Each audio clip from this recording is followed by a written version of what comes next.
ನಮಸ್ಕಾರ, ನೀವು ನೋಡ್ತಾ ಇದ್ದೀರಾ ಸ್ಪೀಡ್ ನ್ಯೂಸ್ ಕನ್ನಡ. ನಾನು ಸುಷ್ಮಿತಾ ನಟರಾಜ್.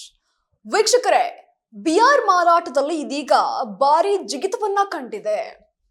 ಅದರಲ್ಲೂ ಒಂದೇ ತಿಂಗಳಲ್ಲಿ ಅಬಕಾರಿ ಆದಾಯ ಎಷ್ಟರ ಮಟ್ಟಿಗೆ ಏರಿಕೆ ಆಗಿದೆ ಅಂತ ನೋಡೋದಾದ್ರೆ ಬಹಳ ಅಚ್ಚರಿಯನ್ನ ಮೂಡಿಸಿದೆ ಅಂತಾನೆ ಹೇಳ್ಬೋದು.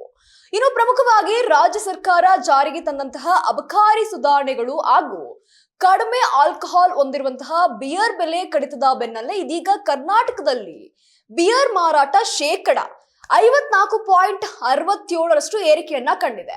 ಇದರಿಂದಾಗಿ ಕೇವಲ ಒಂದೇ ತಿಂಗಳಲ್ಲಿ ರಾಜ್ಯದ ಅಬಕಾರಿ ಕಂದಾಯ ಸಂಗ್ರಹಣೆಯಲ್ಲಿ ಗಣನೀಯವಾಗಿ ಇದೀಗ ಪ್ರಗತಿಯನ್ನ ಕಂಡಿರುವಂತದ್ದು. ಹೌದು, ರಾಜ್ಯ ಸರ್ಕಾರ ಇತ್ತೀಚೆಗಷ್ಟೇ ಜಾರಿಗೆ ತಂದಂತಹ ಅಬಕಾರಿ ಸುಧಾರಣೆಗಳು ಮತ್ತು ಹೊಸ ದರದ ಪರಿಷ್ಕರಣೆ ನೀತಿಯು ಇದೀಗ ಖಜಾನೆಗೆ ಭಾರಿ ಆದಾಯವನ್ನ ತಂದುಕೊಟ್ಟಿದೆ ಅಂತಾನೆ ಹೇಳ್ಬೋದು. ಯಾಕೆ ಅಂತ ಅಂದ್ರೆ ಕಡಿಮೆ ಪ್ರಮಾಣದ ಆಲ್ಕೋಹಾಲ್ ಅಂಶ ಹೊಂದಿರುವಂತಹ ಕೆಲವು ಬಿಯರ್ ಬ್ರ್ಯಾಂಡ್ಗಳ ಬೆಲೆಯಲ್ಲಿ ಇದೀಗ ಕಡಿತವನ್ನಗೊಳಿಸಲಾಗಿತ್ತು. ಇದರ ಬೆನ್ನಲ್ಲೇ ರಾಜ್ಯದಲ್ಲಿ ಬಿಯರ್ ಮಾರಾಟ ಮತ್ತು ಅದರ ಪ್ರಮಾಣದಲ್ಲಿ ಜಿಗಿತವನ್ನ ಇದೀಗ ಕಂಡಿರುವಂತದ್ದು. ಯಾವ ರೀತಿ ಅಂತ ಅಂದ್ರೆ ಹೊಸ ದರದ ಪಟ್ಟಿಯ ಅನುಷ್ಠಾನಕ್ಕೆ ಬಂದಂತಹ ಮೇ 11ರಿಂದ ಜೂನ್ 11ರವರೆಗಿನ ಒಂದು ತಿಂಗಳ ಅವಧಿಯಲ್ಲಿ ರಾಜ್ಯದ ಅಬಕಾರಿ ಕಂದಾಯ ಸಂಗ್ರಹಣೆ ಬರೋಬ್ಬರಿ 14.84% ಇದೀಗ ಹೆಚ್ಚಳವಾಗಿದೆ.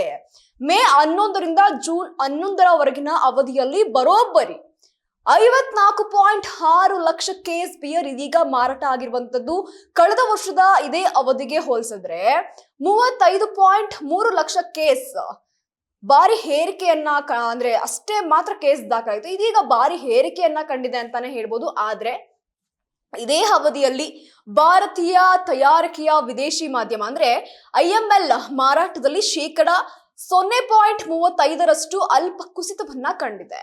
ಕಳೆದ ವರ್ಷ 54.74 ಲಕ್ಷ ಕೇಸ್ ಇದ್ದಂತಹ IML ಮಾರಾಟ ಈ ಬಾರಿ 54.55 ಲಕ್ಷ ಕೇಸ್ಗಳಿಗೆ ಇಳಿಕೆ ಆಗಿರುವಂತದ್ದು. ಬಿಯರ್ ಬಳಕೆಯ ಹೆಚ್ಚಳದಿಂದಾಗಿ ರಾಜ್ಯದ ಒಟ್ಟು ಅಬಕಾರಿ ಆದಾಯ ಏನಿದೆ ಅದು ಕಳೆದ ವರ್ಷದ ಒಂದಷ್ಟು ನೋಡೋದಾದ್ರೆ 3,261.24 ಕೋಟಿ ರೂಪಾಯಿಗಳಿಗೆ ಹೋಲಿಸಿದ್ರೆ ಈ ಬಾರಿ 3,745.14 ಕೋಟಿ ರೂಪಾಯಿಗಳಿಗೆ ಇದೀಗ ಏರಿಕೆ ಆಗಿರುವಂತದ್ದು. ಇನ್ನು ಈ ಬೆಲೆ ಕಡಿತ ಮತ್ತು ಬಿಸಿಲಿನ ಎಫೆಕ್ಟ್ ಇದ್ರ ಮೇಲೆ ಯಾವ ರೀತಿ ಪರಿಣಾಮವನ್ನ ಬೀರಿದೆ ಅಂತ ನೋಡೋದಾದ್ರೆ ಕಳೆದ ಅಂದ್ರೆ 2025 ಮತ್ತು 26ರ ಆರ್ಥಿಕ ಸಾಲಿನ ಬಿಯರ್ ಮಾರಾಟ ನೋಡೋದಾದ್ರೆ 11.3% ಕುಸಿತವನ್ನ ಕಂಡು ಒಟ್ಟು ಮಾರಾಟವನ್ನ ನೋಡೋದಾದ್ರೆ 399.29 ಲಕ್ಷ ಕೇಸ್ಗಳಿಗೆ ಇಳಿದಿತ್ತು. ಆದ್ರೆ ಈ ಬಾರಿ ಸರ್ಕಾರ ಜಾರಿಗೆ ತಂದಂತಹ ಹೊಸ ಆಲ್ಕೋಹಾಲ್ ಆಧಾರಿತ ತೆರಿಗೆ ನೀತಿ ಮತ್ತು ರಾಜ್ಯದಲ್ಲಿದ್ದಂತಹ ತೀವ್ರ ಬಿಸಿಲಿನ ವಾತಾವರಣದಿಂದಾಗಿ ಬಿಯರ್ ಮಾರಾಟ ಮರಳಿ ಇದೀಗ ಚೇತರಿಸಿಕೊಂಡಿದೆ. ಮುಂಬರುವಂತಹ ದಿನಗಳಲ್ಲಿ ಮುಂಗಾರು ಮಳೆಯಿಂದಾಗಿ ಹವಾಮಾನ ತಂಪಾಗಲಿದ್ದು ಮಾರಾಟದಲ್ಲಿ ಸ್ವಲ್ಪ ಏನಾದ್ರೂ ಏರಿಳಿತ ಆಗ್ಬೋದು ಎಂಬುದು ಅಧಿಕಾರಿಗಳ ಒಂದಷ್ಟು ಊಹಾಪೋಹ ಮಾತುಗಳು. ಅಂದಾಗಿಯೂ ಸಹ ಸರ್ಕಾರದ ಈ ಹೊಸ ಪ್ರಯೋಗ ಮದ್ಯದ ಮಾರುಕಟ್ಟೆಯಲ್ಲಿ ಹೊಸ ಟ್ರೆಂಡ್ ಅನ್ನ ಸೃಷ್ಟಿಸ್ತಾ ಇರೋದಂತೂ ಒಂದು ಕಡೆ ನಿಜ.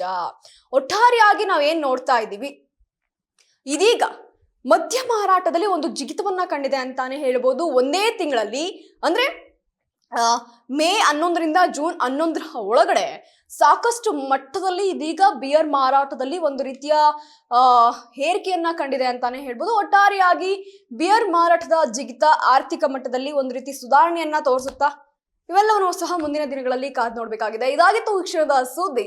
ಮತ್ತಷ್ಟು ಅಪ್ಡೇಟ್ಸ್ಗಾಗಿ ನೀವು ನೋಡ್ತಾ ಇರಿ ಸ್ಪೀಡ್ ನ್ಯೂಸ್ ಕನ್ನಡ. ಸುದ್ದಿ ನಿಮ್ಮದು, ವೇಗ ನಮ್ಮದು.